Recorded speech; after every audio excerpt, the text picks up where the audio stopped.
alinat, ca frunza în vânt s-a scuturat. Cine din noi e vinovat și cine ne-a înstrăinat?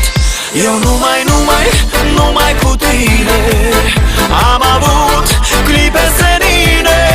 Te rog să vii de tot, eu fără tine nu mai pot.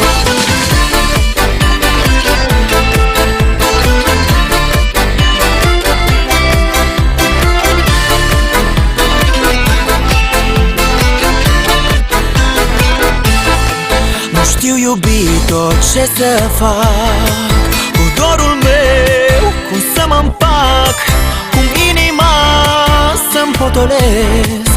Eu tot mai tare te iubesc. Eu numai cu tine am avut clipe senine. Te rog să vii de tot, eu fără tine nu mai pot. Eu numai cu tine am avut clipe senine.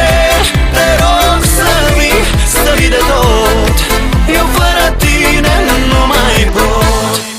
Eu sper că încă are rost să întoarcem clipa în care am fost, ca într-un vis cel fericit în care cu drag noi ne-am iubit. Eu numai cu tine am avut clipe senine. Te rog să vii de tot, eu fără tine nu mai pot.